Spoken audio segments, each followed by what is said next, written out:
Yo, what's up mga kalabers? Nandito tayo sa daan.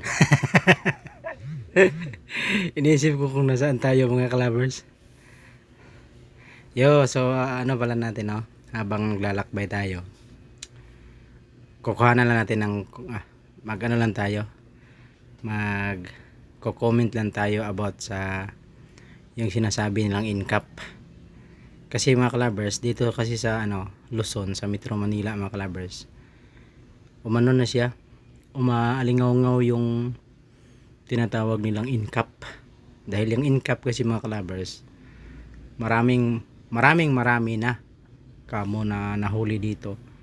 Dahil sa incap na tinatawag na incap diyan sa mga sa mga nasa Visayas at Mindanao na hindi nakakaalam sa incap.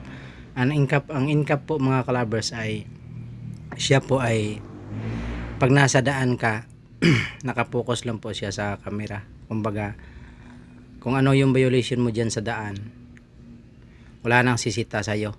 Usang camera na, i-zoom yung plate number mo, tapos papadalhan ka ng notice kung mayroon kang violation. Katulad nito mga kalabers, dyan, tapos dumadaan ka dyan sa pagkatulad huwag nyo itong gayahin itong ginagawa ko. Dito ako dumadaan sa bike lane. So, nag-overtake ako dun sa 4 wheels, which is mali yon. Pero wag nyo lang gayahin kasi mali yon. Sinubukan ko lang para makita nyo kung anong mali. Tsaka kasalukuyan tayo naglalakbay dito sa San Mateo. San Mateo Road, Batasan San Mateo Road. So tuloy tayo. Ang incap po mga kalabers, wala nang sisita sa inyo. Tulad ng ngayon pinakita ko na dinaanan ko if bike lane, yun violation na yun. Ngayon walang sisita sa iyo. Mayroon dyang mga CCTV na nakalagay mga kalabers. Tapos yun na yun ang mapipicturan ka, tapos i-zoom nila yung plate number mo. Diba mayroon naman tayong mga portal, yung tinatawag natin na LTO portal.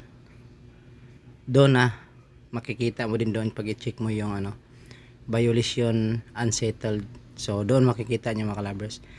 Ibigyan kayo ganun. Tos sa mga riders lang, doble ingat lang tayo dahil ang incap po ay malaki talagang malaking penalty.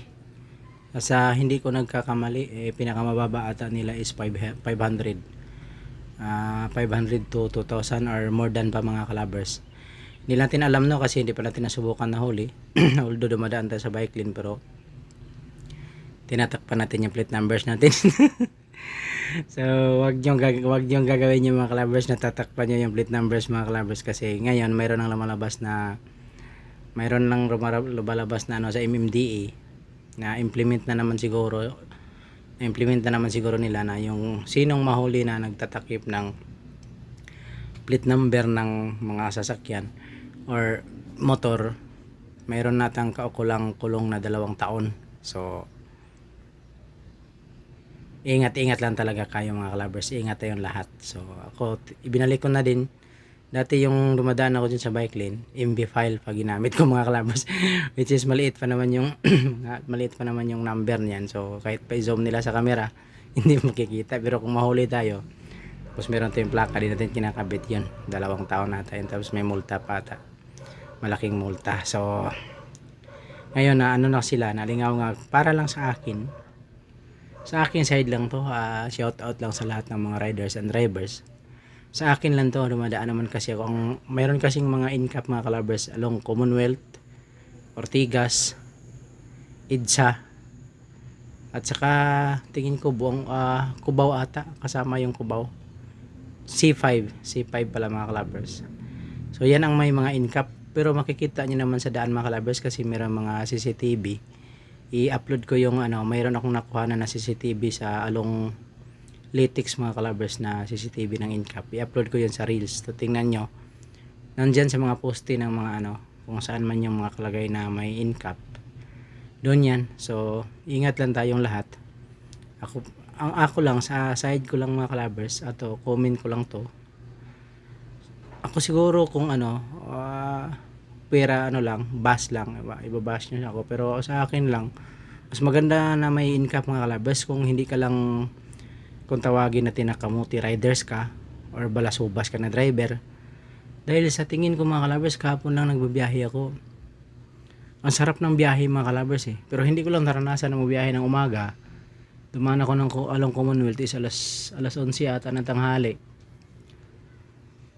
Tingin ko ang ganda ng daloy ng mga kalabers eh, kasi yung mga jeepney, wala pa naman pagdadrive ko dito sa Metro Manila mga kalabers.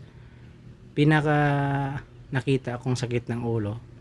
Minsan naman depende siguro sa driver or matapatan ka lang. Makita ko na pinakamasakit sa ulo yung jeepney or taxi mga kalabers. Kasi kami mga motor minsan sinasaraduan lang agad dyan sa daan eh. Tapos meron din namang mga motor na singit ng singit, kaya yun siguro gano'n na. Pero hindi naman kasi lahat. Katulad sa akin, ako mula nang drive ako dito sa Metro Manila mga kalabers, disiplinado ako eh.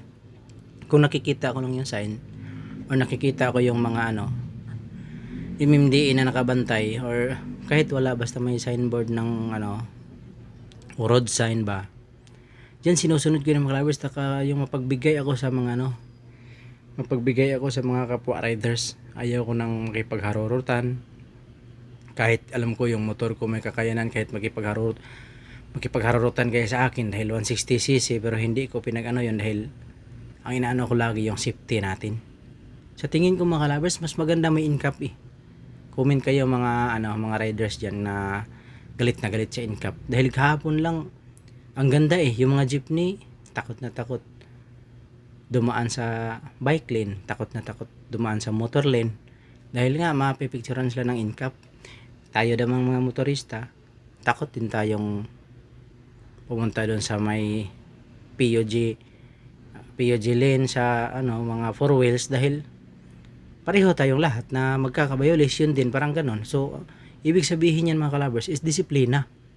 So nasa disiplina lang. Kung ako lang marami pa namang rally kahapon, kung ako lang mas maganda mga kalabers. Kayo kaya kung comment nyo, maraming nagrarally na ipahinto daw yung in-cap, pero sa aking side maganda mga kalabers, maganda talaga. Maganda may in-cap, lahat na didisiplina. Nawawala yung mga kamote riders, tapos nawawala yung mga balasubas na jeepney. Shout out sa lahat ng drivers, no? Di naman lahat. So basta ako dyan sa in-cap, maayos yan. Thank you sa lahat. Bye bye, love you all. No bus.